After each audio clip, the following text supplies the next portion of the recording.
بقول لكم ايه، انتوا اصلا وحشتوني، فانا اشيل الميك اب ده انا عاملاه لنفسي، بس طبعا اتبهدل. ده من بدري، من الساعه 5 المغرب، فهو اتبهدل. نشيل بقى اهو، شايفين؟ مش عارفه باين بقى ولا لا. طبعا كنت عايزه اقول لكم ايه، مش فاكره. انا بحضر الكلام قبل ما افتح الستوري، اجي افتح الستوري انسى، اجي افتح الكاميرا انسى كل اللي انا عايزه اقوله. افتكرت. طبعا صبغت شعري، انا ما بحبش الالوان، فعملته اسود. هو باين اصلا اهو، هو باين ان انا عامله اسود. عشان اعمل لون تاني لازم تقشير، اشقره تشقير يعني، وعشان يلقط. فانا شعري كده كده لوحده متدمر. اهو الميك اب. يلا شيلوا بقى كويس وهروح انام يا جماعه. تصبحوا على الف خير، استنوني بكره مش هتاخر عليكم باذن الله. يلا باي باي. مساء الخير على الامارات، وحشتوني وحشتوني وحشتوني بجد يعني. المهم، طبعا كلكم منتظرين فيديو كاتب الكتاب. فين الاستروهات؟ طب لبستي ايه؟ طب ورينا الاوتفيت، ادينا اي نبذه. انتوا اصلا عرفتوا منين؟ انا مش عارفه، بس على ما اعتقد ان محمد نزل صح كده. المهم بقى، شايفين البصمه اهي؟ البصمه اهي، شايفين؟ المهم يا جماعه، كل حاجه هتنزل بكره باذن الله، لان انا دلوقتي حاليا هروح انام، وبكره الصبح مش هتاخر عليكم والله. بكره باذن الله هنزل كل حاجه، وهنزل كمان بكره هنا الاستروهات، وطبعا اللبس وكل حاجه، كل حاجه هنزلها هنا.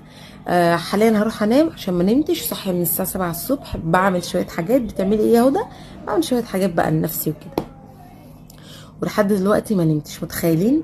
فانا لا، انا نفسي بتقول لي ارحميني. اروح بقى انام يا جماعه، وتصبحوا على خير. استنوني بكره. وانا اللي كنت فاكره اول ما احط كده دماغي هتدلق زي البرميل، كنت فاكره كده. بس برضو مش عارفه انام، مع اني النوم في عينيا وهموت وانام. يعني انا اصلا جسمي وجعني، عايز يرتاح شويه. وكمان بقالي كتير ما بنامش، فانا قلت النهارده ايه، خلصنا بقى كتب الكتاب، هقعد شويه امسك التليفون، وبعد كده هخلص وانام. برضو مش عارفه انام، بس انا من جوايا نفسي ارتاح. بصوا يعني، نفسي اعمل كده، انام. يعني الله، فين ايام الراحه بقى لما كنت بعمل كده على طول بنام. كنت بنام نوم عميق، انا كنت بعمل كده. بس دلوقتي مش عارفه انام خالص خالص، يعني قله النوم دي بجد وحشه. بس عادي بقى، ايام دي تعدي باذن الله، وهنام بقى ايه لما اتجوز براحتي. ولا انا فاهمه غلط؟ بس هو في الاول كده يعني. المهم، بس انا برضو لازم انام، لازم انام عشان ورايا اهم ما يتلم.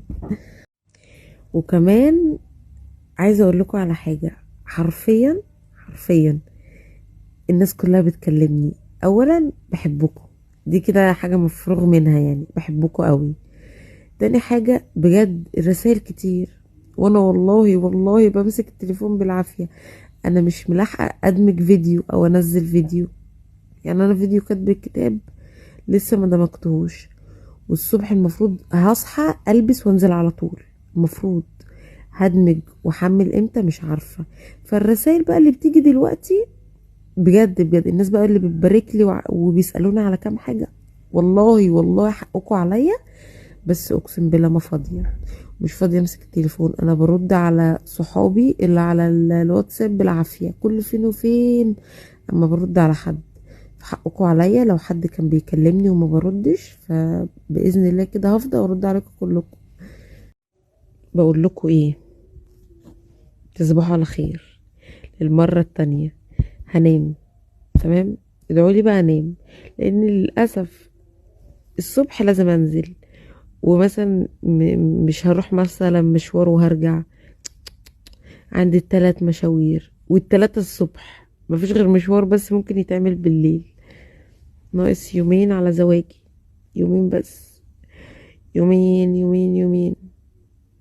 ونفسي انام قبل ما الفرح يجي، لان حاسه ان انا هيغمى عليا، مع ان انا عمري اصلا ما اغمى عليا خالص خالص.